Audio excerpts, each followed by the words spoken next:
Hello दोस्तों, आज इस वीडियो में हम बात करेंगे थर्मोडायनेमिक्स में पीवी डायग्राम या जो भी डायग्राम से रिलेटेड क्वेश्चन आते हैं।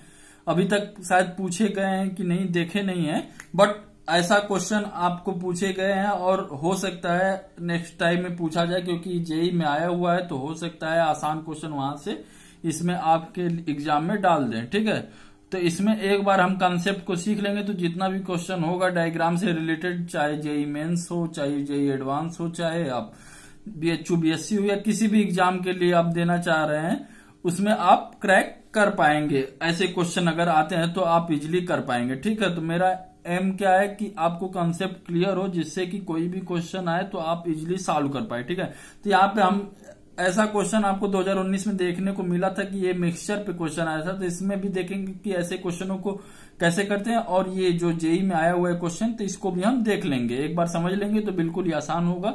जो भी डायग्राम कुछ क्वेश्चन हम देखे हैं वर्क डन में डायग्राम से कैसे सॉल्व कर सकते हैं, तो यहाँ पे कुछ और चीजें डायग्राम में हम देखेंगे।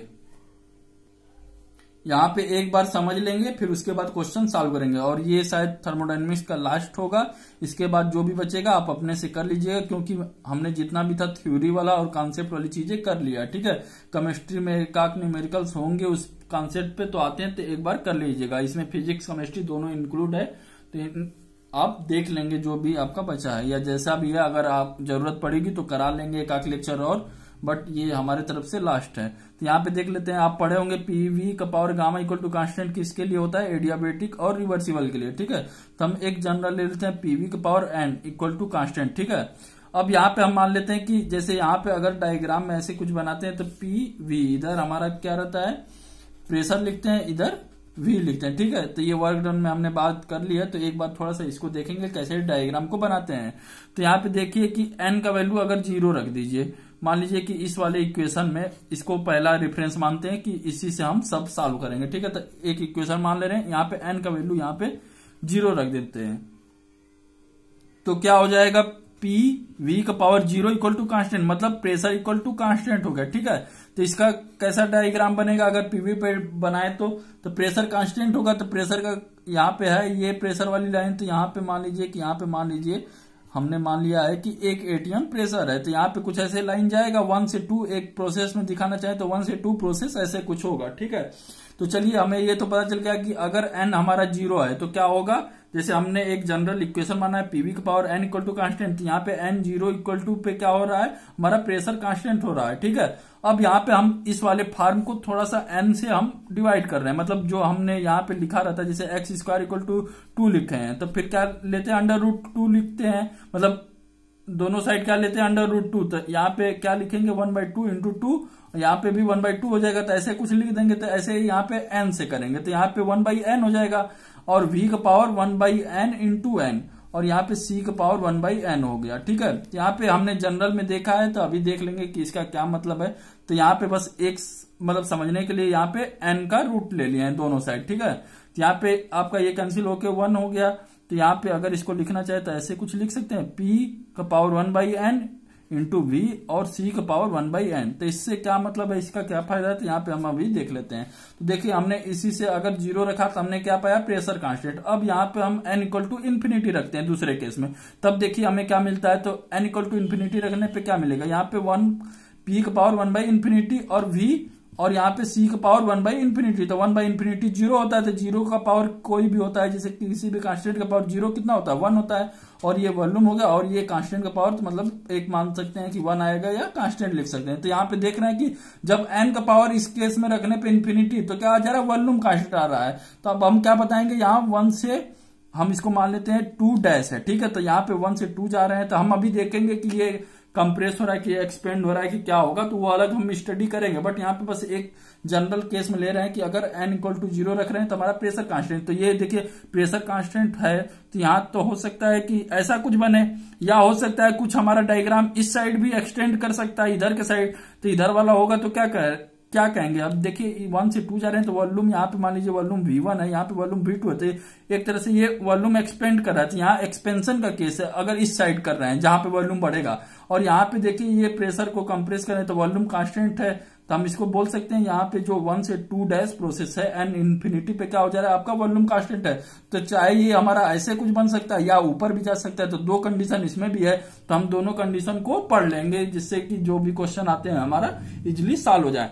तो चलिए यहाँ तो हमें पता चल गया कि यहाँ पे n इक्वल टू 0 रखने पे हमारा प्रेशर इक्वल टू कांस्टेंट हो गया, और n इक्वल टू इन्फिनिटी रखने पे हमारा कुछ डायग्राम ऐसा बन रहा है। ठीक है, तो जो दो चीज तो पता चल गई। अब देखिए कोई भी डायग्राम बनेगा तो इन्हीं दोनों के बीच में बनेगा। मान लीजिए 0 हो गया, इन्फिनिटी हो गया, तो मान लीजिए जैसे n इक्वल टू 1 ले लिए, या n इक्वल टू 1.4 ले लिए, या 1.6 ले लिए, तो इन्हीं के बीच में तो बनेगा। जैसे n इक्वल टू 0 हो गया और n इक्वल टू इन्फिनिटी, तो इन्हीं का कुछ ऐसे बनेगा, कुछ ऐसे बनेगा। ऐसा हो सकता है कुछ ऐसे भी बने, लेकिन देखेंगे कि कैसे बन सकता है वो तो डायग्राम से पता चलेगा। तो ये तो बात पक्की हो गई कि यहाँ पे n इक्वल टू 0 और n इक्वल टू इन्फिनिटी पे क्या है कि अगर इनके बीच में आ रहा है, जैसे n इक्वल टू 1.4 है तो इनके बीच में ही होगा। मान लीजिए n इक्वल टू 1.6 है तो ये इससे थोड़ा सा और आगे होगा। तो जैसे इधर जा रहे हैं तो आप एक चीज ऑब्जर्व कर रहे हैं कि ये जैसे ही आप इधर क्लॉकवाइज मूव कर रहे हैं, ये क्लॉकवाइज होता है, तो इधर जैसे ही क्लॉकवाइज जा रहे हैं आपका क्या हो रहा है, ये देखिए n का वैल्यू बढ़ते जा रहा है। ठीक है, तो डायग्राम भी ऐसा कुछ एक्सटेंड होता जाएगा। यहाँ पे n इन्फिनिटी पे स्ट्रेट हो जाएगा, यहाँ पे n इक्वल टू 0 पे ऐसे कुछ स्ट्रेट था, n इक्वल टू इन्फिनिटी पे ये वॉल्यूम कांस्टेंट हो जा रहा है, और इनके बीच में आपका कुछ ऐसे डायग्राम बनेगा, या ऐसे बनेगा, ऐसे बनेगा। जो भी n का वैल्यू रहेगा उसके अकॉर्डिंग आपका ग्राफ बनते जाएगा। तो अगर हम जनरल में बात करें तो कुछ ऐसा इसको लिख सकते हैं, यहाँ तो समझाने के लिए लिख लिए हैं, तो चलिए इसको जनरल में एक देख लिया जाए। तो यहाँ पे मान लीजिए कि P है और V है। ठीक है, तो हमने देख लिया यहाँ पे आप, ये हम एक तरह से अभी के लिए हम एक्सपेंशन का केस ले रहे हैं। ठीक है, यहाँ पे हम वॉल्यूम एक्सपेंड कर रहा है, ये 1 से 2 प्रोसेस हो गया। ठीक है, अब मान लीजिए कि आइसोथर्मल प्रोसेस है, तो आइसोथर्मल के लिए क्या बताए थे, PV इक्वल टू का पावर n यहाँ पे कांस्टेंट है। ठीक है, ये जो MRT हम इसको कांस्टेंट ले रहे हैं, यहाँ पे MRT है। ठीक है, तो ये ध्यान, ये मतलब ऐसे हमने लिख दिया है कि ये क्या होगा। ठीक है, तो यहाँ पे मान लीजिए कि PV का पावर n हो गया। ठीक है, तो आप देखे होंगे आइसोथर्मल में टेम्परेचर कांस्टेंट होता है, तो ये कांस्टेंट हो गया, तो PV का पावर 1 लिख सकते हैं और इक्वल टू कांस्टेंट लिख सकते हैं। तो इसका डायग्राम कुछ ऐसे बनेगा 1 के लिए। ठीक है, अभी बताए थे कि यहाँ पे n इक्वल टू 0 है, यहाँ पे n इक्वल टू इन्फिनिटी है, और इनके बीच में जो भी बनेगा ऐसे कुछ बनेगा। अब एडियाबेटिक की बात करें तो PV का पावर गामा होता है, और गामा का वैल्यू हमने पढ़ा है कि गामा का वैल्यू कितना होता है, 5/3 होता है। किसके लिए होता है, 7/5 होता है। यहाँ पे 1.4 हो गया, यहाँ पे 1.66 हो गया, तो ये मोनो के लिए हो जाता है। यहाँ पे डाई के लिए हो जाता है, यहाँ पे ट्राई के लिए क्या होता है, 1.33 होता है, तो 4/3 हो जाता है। ठीक है, ये गामा का वैल्यू है। तो मान लीजिए कि ट्राया के लिए बनाना है, मतलब 1.33 के लिए, तो यहाँ पे देखिए ये n का वैल्यू 1 के लिए बना लिया आइसोथर्मल प्रोसेस के लिए, और n का वैल्यू मतलब ट्राई एटॉमिक के लिए बनाना है गैस के लिए, तो यहाँ पे 1.33 ऐसे कुछ होगा। अब मान लीजिए इससे ज्यादा बनाना है डाई एटॉमिक के लिए, तो 1.4 का वैल्यू कुछ ऐसे होगा। तो ऐसे बहुत सारे क्वेश्चन आपको देखने को मिल जाएंगे। जैसे कैसे कर रहा है, ये 0 से इधर आपका जो क्लॉकवाइज जैसे ही मूव कर रहे हैं ये वैल्यू इंक्रीज करते जा रही है। अब यहाँ 1.66 हो जाएगा जो कि मोनो एटॉमिक के लिए होगा। तो अगर क्वेश्चन में आ जाता है कि आपको दो ग्राफ दे के दिया रहेगा, इसमें पूछेगा कि आपको कौन सा मोनो एटॉमिक गैस है, कौन डाई एटॉमिक गैस है, तो आप इजिली पहचान पाएंगे ऐसे क्वेश्चनों को। जेई में आया हुआ है, हम देख भी लेंगे कि कैसे करेंगे वैसे क्वेश्चनों को। ठीक है, तो यहाँ पे ऐसा मतलब समझना है कि एक्सपेंशन में एक तरह से ट्रिक बना लिया जाए कि अगर एक्सपेंशन हो रहा है, ठीक है, तो यहाँ पे एक जनरल में लिखना चाहे तो यहाँ पे लिख लेंगे। जैसे ये हमारा एक्सपेंशन केस है। ठीक है, अभी हम कंप्रेशन की बात नहीं कर रहे, तो यहाँ पे एक्सपेंशन हो रहा है। यहाँ जैसे क्वेश्चन में दिया रहेगा ना तो लिखा रहेगा कि एक्सपेंशन हो रहा है कि कंप्रेस हो रहा है। ठीक है, यहाँ पे हमने बना लिया PV डायग्राम। ठीक है, तो यहाँ पे कुछ ऐसा डायग्राम आपको देखने को मिल जाएगा। तो अगर हम ऐसे कुछ बना दे, ये हमारा मान लीजिए PV डायग्राम पे जो n का वैल्यू है, यहाँ पे n इक्वल टू 0 हो गया, यहाँ पे इन्फिनिटी हो गया, तो इन दोनों के बीच में 1 हो गया, मान लीजिए 1.4 हो गया, यहाँ पे 1.66 हो गया। तो ऐसे आपका क्या हो रहा है, एक तरह से क्लॉकवाइज जाएंगे तो इंक्रीज करेंगे, तो ऐसे आप इजिली क्वेश्चन को सॉल्व कर पाएंगे। तो एक तरह से ये ट्रिक भी है, याद कर सकते हैं। अभी हमने देख भी लिया कि n इक्वल टू 0 पे क्या हो जा रहा है, हमारा प्रेशर कांस्टेंट, और n इक्वल टू इन्फिनिटी पे वॉल्यूम कांस्टेंट। तो मान लीजिए कि इनके बीच में PV का पावर 1 रख दिए, तो इनके ही बीच में आएगा PV का पावर 1.4 रख दिए, जो कि ये एडियाबेटिक का केस है। PV का पावर 1 इक्वल टू किसके लिए होता है, आइसोथर्मल के लिए होता है, जब टेम्परेचर कांस्टेंट होता है। तो हमने पढ़ा भी है PV equal to MRT equal to constant रख देते हैं ऐसे क्वेश्चन में। यहाँ पे देखिए PV का पावर 1 ही तो है, तो यहाँ पे ये बोल सकते हैं ये आइसोथर्मल के लिए है, ये हमारा एडियाबेटिक के लिए, ये एडियाबेटिक में किसके लिए है, मोनो डाया ट्राया जो भी है, ऐसे हम इस तरह बोल सकते हैं, ऐसे अगर ग्राफ दिया है तो। ठीक है, अब हमने कंप्रेशन एक्सपेंशन का देखा था, हमने यहाँ पे अब कंप्रेशन का देख लेते हैं डायग्राम कैसे बनता है पीवी डायग्राम पे। मान लीजिए यहाँ पे हमने पीवी डायग्राम बना दिया है। अब यहाँ पे हमारा देखिए ऐसा कुछ हम एक क्वाड्रेंट जैसे बना दे रहे हैं। यहाँ पे आपका देखिए ये प्रेशर कांस्टेंट है, तो अभी हमने किसके लिए बनाया था, यहाँ पे 1 से 2 बनाए थे। अब देखिए यहाँ पे 2 डैश जो है हमारा इधर के साइड है, मतलब यहाँ पे वॉल्यूम मान लीजिए 5 है, तो यहाँ पे वॉल्यूम कितना हो गया, 1 हो गया।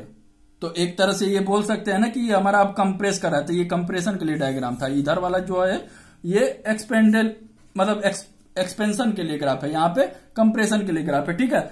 और इसमें अगर हम ट्रिक देखें तो यहाँ पे देखेंगे, यहाँ पे जैसे पीवी का पावर, यहाँ पे अगर यही वाला चीज आपका अपोजिट हो जाएगा, जो यहाँ पे n=0 पे था, यहाँ पे n=0 इधर हो जाएगा और n=∞ यहाँ पे हो जाएगा। अब इनके बीच में कुछ ऐसा बनेगा डायग्राम, देखिए ये होगा, ये होगा, ये होगा, ऐसा कुछ। यहाँ पे 1 हो सकता है, यहाँ पे 1.4 हो सकता है। जैसे जैसे इंक्रीज करेगा कहाँ तक जाएगा, इन्फिनिटी तक जाएगा। तो हम एक जनरल में बोल सकते हैं कि हमारा अगर कंप्रेशन है तो हमारा कुछ ऐसे ग्राफ बनेगा। तो एक ट्रिक हम यहाँ पे अगर दोनों की बात करें, एक्सपेंशन और कंप्रेशन की, तो यहाँ पे एक बार हम इसको देख लेते हैं। एक्सपेंशन लिख देते हैं और यहाँ हम कंप्रेशन लिख देते हैं, ठीक है। तो हम एक जनरल रूल बना लेते हैं कि जिससे हमारा कभी भी क्वेश्चन आएगा तो हमारा सही कर पाएंगे, ठीक है। तो हमारा कुछ एक्सपेंशन में यहाँ से 1 से 2 प्रोसेस होगा, इधर के साइड होगा। मान लीजिए ये पीवी डायग्राम है, ये प्रेशर कांस्टेंट है, फिर हमारा कुछ बनेगा ऐसे बनेगा, यहाँ पे ऐसे बनेगा, यहाँ पे n=∞ हो जाएगा। यहाँ पे मान लीजिए 1 हो गया, यहाँ पे डायटोमिक के लिए होता है। ये तो पता चला है कि 1 आइसोथर्मल के लिए होता है, ये डायटोमिक के लिए होता है। मान लीजिए सॉरी यहाँ पे डायटोमिक के लिए होता है, बट यहाँ पे एडियाबेटिक के लिए होता है, ठीक है। मान लीजिए एडियाबेटिक में ट्राई एटॉमिक के लिए जाए तो 1.33 होता है, तो इनके बीच में होगा 1 और 1.4 के बीच में होगा। तो ये गामा का वैल्यू आप याद कर लेंगे तो इजिली आप सॉल्व कर पाएंगे, या हो सकता है क्वेश्चन में दिया रहे। अगर एक्सपेंशन की बात करें तो यही आपका पीवी डायग्राम होगा, ठीक है। यहाँ पे कैसे करेगा, यहाँ पे 1 से 2 इस साइड हो जाएगा, यहाँ पे n=0 रखेंगे, और जो यहाँ n=∞ आ रहा था, यहाँ कंप्रेशन में क्या आएगा, n=∞ यहाँ पे आ जाएगा। तो हमारा कुछ ऐसे इंक्रीज कर रहा था। अगर डायग्राम बनाना चाहे तो हमारा कुछ ऐसे बनेगा। मान लीजिए n=1 हो गया, यहाँ पे n=1.4 हो गया, तो हमारा ऐसे हो गया, ठीक है। तो एक तरह से हम ट्रिक बनाए तो हम ये बोल सकते हैं ना कि अगर हम क्लॉकवाइज मूव कर रहे हैं तो हमारा जो n का वैल्यू है वो हमेशा क्या करेगा, इंक्रीज करेगा। चाहे आप एक्सपेंशन लीजिए चाहे कंप्रेशन लीजिए। देखिए यहाँ पे भी आप क्लॉकवाइज ही मूव कर रहे हैं, यहाँ n=0 है, अब क्लॉकवाइज देखिए 1 हो गया, यहाँ पे और मूव किए तो 1.4 हो गया, सबसे लास्ट में मूव किए तो कितना हो गया, इन्फिनिटी हो गया। तो ऐसे क्वेश्चन आपको देखने को मिलेंगे। अभी क्वेश्चन सॉल्व करेंगे तो इससे आपको बिल्कुल क्लियर हो जाएगा। यहाँ पे एक और चीज देख लेते हैं। यहाँ पे कभी कभी पूछ देता है कि आइसोथर्मल के केस में आपका स्लोप क्या होगा। तो मान लीजिए कि पीवी का पावर क्या लिखते हैं, 1 लिखते हैं। आइसोथर्मल के केस में =c हो जाता है, क्या हो जाता है फिर mRT, टेम्परेचर कांस्टेंट होता है यहाँ पे। तो ऐसा कुछ होता है। तो अगर हमको यहाँ पे स्लोप निकालना है तो क्या होगा, जैसे आप x और y वाले में निकालते थे स्लोप, तो यहाँ पे y बोलते थे, यहाँ पे x स्लोप क्या होता था dy/dx। तो ऐसे यहाँ पे क्या हो जाएगा dp/dv। तो यही तो हमारा स्लोप होगा पीवी डायग्राम के लिए। तो यहाँ पे जो वैल्यू आएगा वही हमारा आइसोथर्मल का स्लोप हो जाएगा। तो चलिए सॉल्व कर लेते हैं। देखिए यहाँ पे दोनों को हम वेरिएबल मानते हैं, तो p इंटू dv लिख देंगे। एक बार इसको डिफरेंशिएट करेंगे, प्लस v को कांस्टेंट मानेंगे और p को डिफरेंशिएट करेंगे। तो यहाँ पे ऐसे कुछ लिख देंगे और =0 हो जाएगा। तो यहाँ से हम dp/dv का वैल्यू निकाल लेंगे। तो dp/dv का वैल्यू यहाँ से आप इस साइड भेज लीजिए तो माइनस का आ जाएगा और यहाँ पे p/v आ जाएगा, ठीक है। तो मान लीजिए कि कभी क्वेश्चन में पूछ दिया कि स्लोप क्या होगा आइसोथर्मल का, तो यहाँ पे ऐसे बोल सकते हैं कि -p/v होगा, ठीक है। अब एडियाबेटिक भी कभी कभी आ जाता है क्वेश्चन में, तो एडियाबेटिक का कैसे निकालेंगे। तो एडियाबेटिक के लिए क्या बताए थे प्रोसेस, यहाँ पे हम देख लेंगे। pv का पावर गामा, pv का power gamma equal to constant होता है। तो यहाँ पे आप डिफरेंशिएट करना है, तो देखिए p को कांस्टेंट मान रहे हैं पहले वाले में और गामा को डिफरेंशिएट करना है। तो v का पावर गामा, गामा -1 और यहाँ पे dv हो जाएगा, ठीक है। अब प्लस अब इसको कांस्टेंट मान रहे हैं, इधर वाले को डिफरेंशिएट करें तो v का पावर गामा हो जाएगा और यहाँ पे डिफरेंशिएट करेंगे तो dp हो जाएगा। ये यहाँ पे कांस्टेंट बोलते हैं तो 0 हो जाएगा, ठीक है। अब इसको दूसरी साइड ले गए तो यहाँ पे dp/dv का तो वैल्यू निकालना है। तो dp/dv को देखिए क्या लिख पाएंगे, देखिए माइनस का आ जाएगा, प्लस प्लस है तो माइनस हो जाएगा, दूसरे साइड जाएगा तो, और इसको सॉल्व करेंगे तो p/v का टाइम्स गामा आ जाएगा, ठीक है। तो यहाँ पे आप सॉल्व कर लीजिएगा, कुछ है नहीं इसमें, बस v को यहाँ पे डिवाइड कर लेंगे तो आपका आंसर आ जाएगा। यहाँ पे और इसको एक्सपेंड करें फर्दर तो यहाँ पे dp/dv, ठीक है। ये क्या निकाल रहे हैं एडियाबेटिक के लिए, तो यहाँ पे ऐसा लिख सकते हैं एडियाबेटिक का जो होता है स्लोप वो गामा टाइम्स हो जाता है किसके, dp/dv। आप किसके, आइसोथर्मल के। तो ये क्वेश्चन भी पूछ लिया जाता है, डायरेक्ट हो सकता है कभी पूछ ले, तो ये आप याद कर लेंगे। जो एडियाबेटिक का स्लोप होता है वो गामा टाइम्स जो होता है वो किसके बराबर हो जाता है, आइसोथर्मल के। देखिए हमने यहाँ आइसोथर्मल का पढ़ा था कि -p/v होता है। यहाँ पे अभी जो हमने सॉल्व किया यहाँ पे आइसोथर्मल के लिए क्या देखा है -P/V, तो यहाँ पे उसी का वैल्यू रख दिए यहाँ पे कि जो स्लोप है किसका है, आइसोथर्मल का, और क्या हो जा रहा है गामा टाइम्स। तो ये आप इसको याद कर लेंगे या क्वेश्चन अभी देखेंगे तो इससे बिल्कुल क्लियर हो जाएगा। या एक चीज यहां से अगर ऑब्जर्व करना चाहे तो ये भी ऑब्जर्व कर सकते हैं कि जो ये देखिए स्लोप है, एडियाबेटिक का स्लोप जो है एडियाबेटिक वाले डायग्राम का, वो गामा टाइम से, मतलब जो आइसोथर्मल का स्लोप होगा उससे तो ज्यादा ही होगा। जैसे गामा का वैल्यू मान लीजिए कि आप क्या लिखते हैं 1.4 लिखते हैं, 1.66 लिखते हैं, 1.33 लिखते हैं, ये हमारा डाया के लिए हो गया, ये हमारा मोनो के लिए हो गया, ये हमारा ट्राई के लिए हो गया, ठीक है। तो यहाँ पे हम तो एक तरह से बोला जाए तो 1 से बड़ा ही है, तो ये हमारा स्लोप क्या है डायटोमिक का क्या होगा, इससे बड़ा होगा। तो ये कभी पूछ सकता है कि किसका स्लोप बड़ा हो सकता है, तो यहाँ से भी हम देख के बता सकते हैं। या हम ये जो ट्रिक समझे थे कि जो हमारा क्लॉक वाइज कर रहा है वो मूव करेगा तो हमारा क्या होगा, इंक्रीज करेगा, तो उससे भी हम क्वेश्चन सॉल्व कर पाएंगे। चलिए कुछ क्वेश्चन देख लेते हैं जो जेईई में आया हुआ है, तो आप इजिली कर पाएंगे ऐसे क्वेश्चनों को। यहाँ पे देखिए ये दिया हुआ है क्वेश्चन, जेईई एडवांस का क्वेश्चन है। यहाँ पे दिया है कि रिवर्सिबल एक्सपेंशन, देखिए यहाँ पे दे दिया है एक्सपेंशन, और डायग्राम से भी पता चल जाएगा। यहाँ पे अगर इसको आप अपना रफली बनाना चाहे तो यहाँ पे देखिए, यहाँ पे इस साइड जा रहा है, एक्सपेंड कर रहा है, ठीक है। तो यहाँ पे n=0 होता है, यहाँ पे n=∞ होता है। ऐसे जाएंगे तो n का वैल्यू आपका इंक्रीज करेगा, ठीक है। तो यहाँ पे डायग्राम से आप क्लियरली आप देख पाएंगे, ठीक है। तो आप एन आइडियल गैस अंडर है एडियाबेटिक, देखिए एडियाबेटिक है और आइसोथर्मल है, ठीक है। तो यहाँ पे आपको पता, यहाँ पे मान लीजिए कि दिया नहीं कौन सा एडियाबेटिक है कौन सा आइसोथर्मल है, तो आप इजिली पहचान सकते हैं जो आपका ये स्लोप होगा आइसोथर्मल का वो कम होगा, तो ये हमारा एन का वैल्यू 1 हो जाएगा। यहाँ पे मान लीजिए कि यहाँ पे एन का वैल्यू यहाँ पे 1.4 ले लेते हैं, मान लीजिए कि डायटोमिक है, ठीक है। तो यहाँ पे आइडियल गैस एडियाबेटिक, यहाँ पे कुछ दिया, ऐसा कुछ दिया नहीं है कि कौन सा है एडियाबेटिक में, मोनो है कि ट्राया है कि यहाँ पे सिंगल वाला है, तो हम कोई भी ले लेते हैं। तो हम मान लेते हैं कि डायटोमिक एडियाबेटिक के लिए प्रोसेस दिया गया, ठीक है। तो यहाँ पे n=1.4, अगर 1 मतलब ट्राई भी होता तो क्या होता 1.33 होता, तो 1 से बड़ा ही है। तो यहाँ पे हम ये बता सकते हैं कि ये हमारा जो प्रोसेस है वो क्या है, आइसोथर्मल का है, ठीक है। तो ये हम डायग्राम से देख के बता पाएंगे। और ये हमारा जो है किसके लिए है, एडियाबेटिक के लिए डायग्राम बनाया गया है, ठीक है। तो यहाँ पे आप इजिली देख पाएंगे। चलिए देख लेते हैं क्वेश्चन में क्या पूछा है, which of the following statement are correct. देखिए more than one choice question है, तो यहाँ पे हम देख लेते हैं कि इसका आंसर क्या होगा। तो देखिए यहाँ पे हमें पता चल गया कि 1 से 2 जो प्रोसेस है ये हमारा आइसोथर्मल है। तो यहाँ पे दिया गया पहला कंडीशन कि T1=T2, तो यहाँ पे T1 है, और ये देखिए ये जो प्रोसेस है T2 पे जो जा रहा है वो कौन सा प्रोसेस है, आइसोथर्मल है। तो आइसोथर्मल क्या बताते हैं, ये कांस्टेंट टेम्परेचर होता है, तो T1=T2 होना चाहिए, तो ये तो बिल्कुल सही है, ठीक है। अब देख लेते हैं T3 यहाँ पे देखिए ये T3 है, ठीक है। यहाँ पे पूछा गया है कि T3 जो है T1 से बड़ा होगा कि नहीं, तो यहाँ पे इसको चलिए अभी छोड़ देते हैं, इसको हम बाद में देखते हैं, अभी लास्ट में देखेंगे। अब यहाँ पे वर्क डन आइसोथर्मल का और वर्क डन एडियाबेटिक का देख लेते हैं कौन सा ज्यादा होगा। देखिए यहाँ पे एक्सपेंशन भी हो रहा है, और हम क्या बताए थे, जो पीवी डायग्राम का एरिया ले लेते हैं तो वही आपका वर्क डन हो जाता है। तो देखिए ये जो आइसोथर्मल का है, तो यहाँ से ये वाला एरिया ज्यादा आएगा एडियाबेटिक के कंपेयर में। एडियाबेटिक का करेंगे तो ये आपका बनेगा, ठीक है, और आइसोथर्मल का करेंगे तो ये जो आपका गैप हो रहा है ये भी आएगा। तो यहाँ पे आइसोथर्मल का ज्यादा होगा, तो वही दिया गया है कि work done of isothermal is greater than work done of adiabatic. तो चलिए ये भी सही हो गया।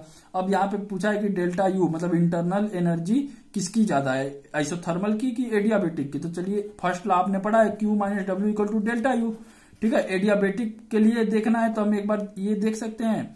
देखिए आइसोथर्मल के लिए क्या होता है, डेल्टा यू 0 हो जाता है क्योंकि टेम्परेचर कांस्टेंट होता है, और ये जो फंक्शन होता है किसका होता है, फंक्शन यहाँ पे टेम्परेचर होता है इंटरनल, तो ये कांस्टेंट हो गया। एडियाबेटिक के लिए देख लेते हैं कि पॉजिटिव आ रहा है कि निगेटिव आ रहा है।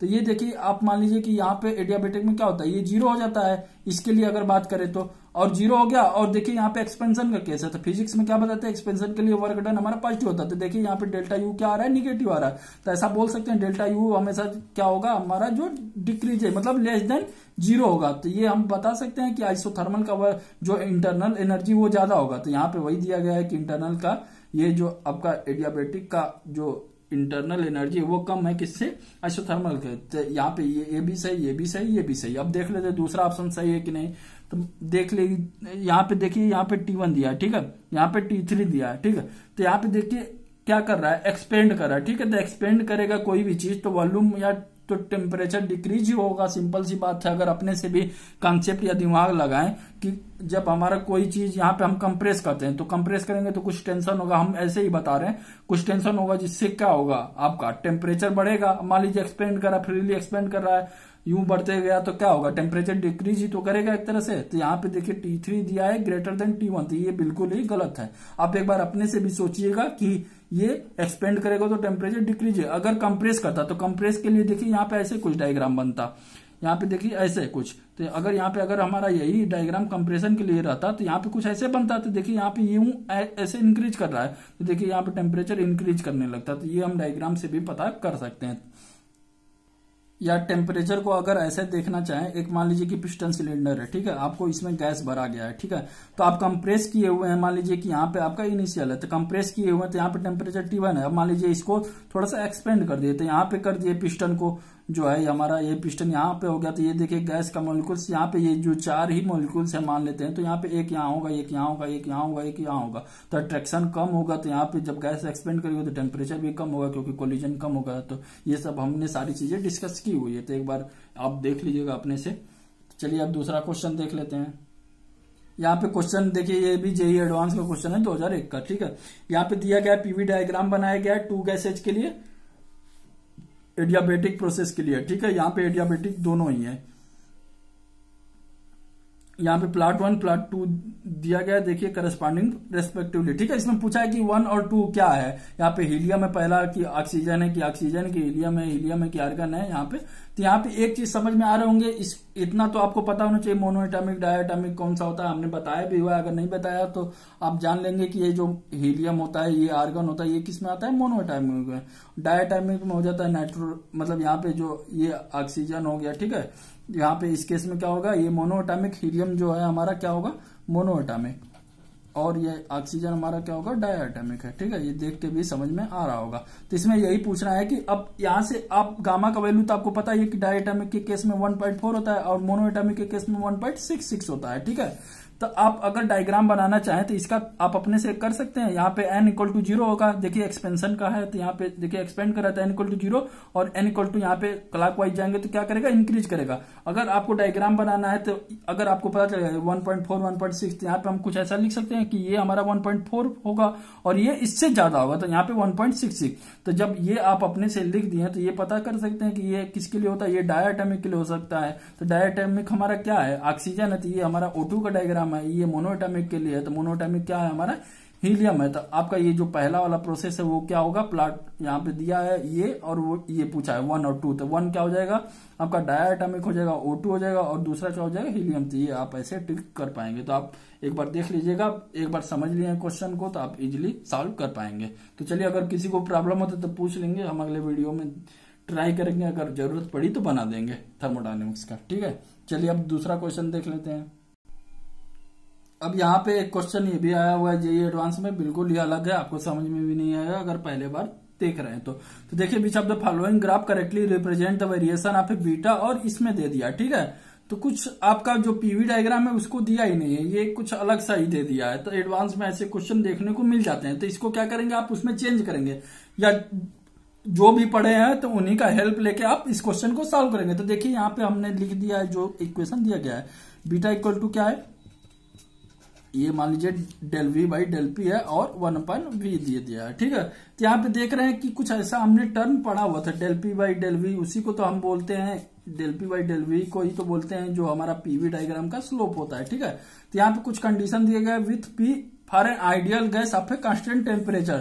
तो चलिए हम कांस्टेंट टेम्परेचर का एक बार इक्वेशन लिख देते हैं, जिससे कि हमको कुछ आइडिया मिल जाए। तो पीवी इक्वल टू mRT देखे थे, और हमको स्लोप निकालना है, क्या होगा, यहाँ पे कांस्टेंट लिख देते हैं। तो अभी हमने देखा आइसोथर्मल के लिए क्या स्लोप हो जाता है, P DV plus V DP, ठीक है। तो यहाँ पे इक्वल टू 0, तो कैसे निकालते हैं, P del P by del V equal to minus P by V, यही तो स्लोप होता है आइसोथर्मल का, अभी देखे थे हमने।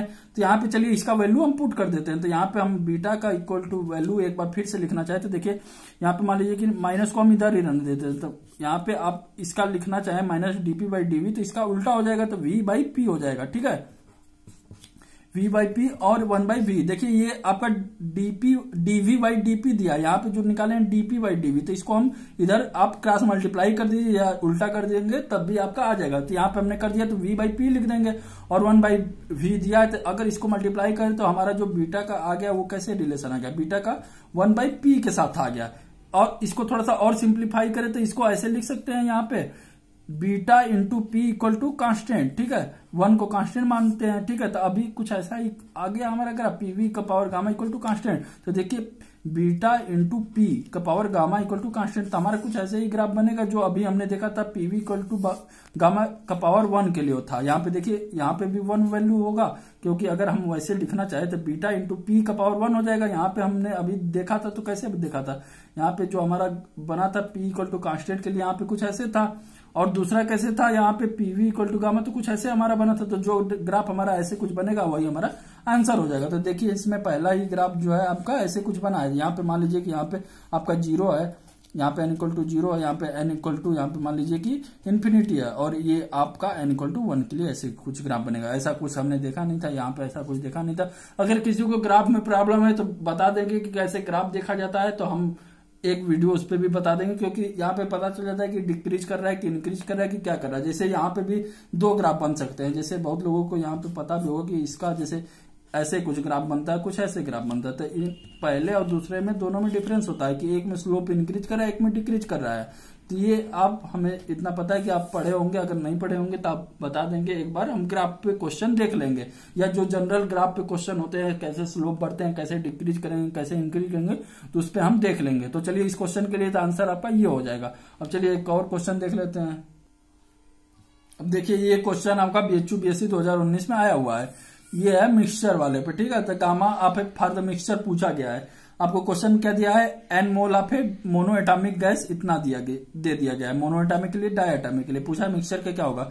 तो चलिए n1 मोल दिया है तो n1 का वैल्यू 1 है, ठीक है। यहाँ पे गामा 1 का वैल्यू लिख देते हैं 5/3, ठीक है। ऐसे क्वेश्चनों को कैसे सॉल्व करेंगे वो हम देख लेते हैं। गामा 2 का वैल्यू है डाई एटॉमिक के लिए है, तो कितना हो जाएगा 7/5। तो अगर n मिक्सचर पूछा या गामा मिक्सचर या कोई भी मिक्सचर पूछा तो कैसे करेंगे आप, n1 into gamma 1 plus n2 into gamma 2 divided by n1 plus n2। मान लीजिए मास दिया रहता तब क्या करते, तो आपका ये जनरल हो जाता कि यहाँ पे मान लीजिए कि कुछ भी दिया रहता, मास के टर्म में दिया रहता, तो मान लीजिए यहाँ पे गामा मिक्सचर लिखते, यहाँ पे m1 gamma 1 plus m2 gamma 2, जो भी दिया रहेगा आप उससे आप रिलेशन ऐसे बना सकते हैं, ठीक है।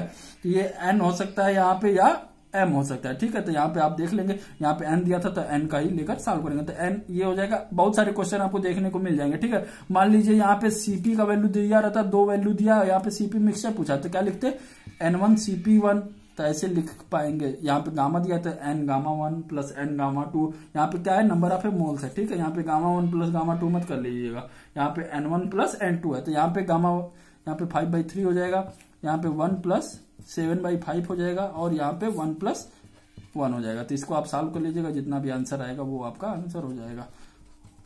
तो आप इजिली सॉल्व कर लीजिएगा ऐसे क्वेश्चनों को। देखिए अब आर वाले में क्वेश्चन आ जाता है ऐसे ही सिंपल, ठीक है।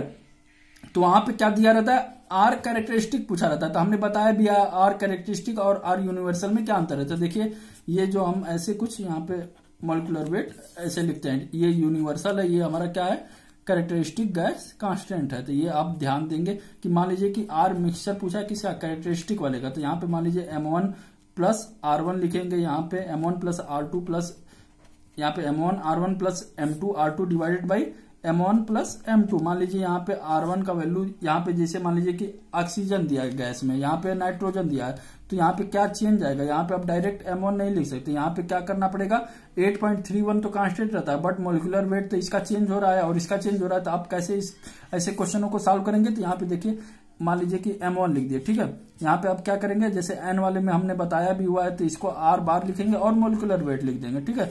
अब यहाँ से आप ऐसे करके नंबर ऑफ मोल में चेंज कर सकते हैं या मोलिकुलर वेट से डिवाइड कर देंगे, जो भी दिया रहेगा। ऐसे क्वेश्चनों को आप इजिली इस तरह से सॉल्व कर पाएंगे, ठीक है। तो चलिए इस वीडियो में यही तक रहने देते हैं। अगर कोई भी प्रॉब्लम है तो आप पूछ सकते हैं या मतलब बता देंगे, तो हम अगले वीडियो में या जैसे जरूरत रहा तो हम बना देंगे। तो आज थर्मोडायनेमिक्स कंप्लीट होता है।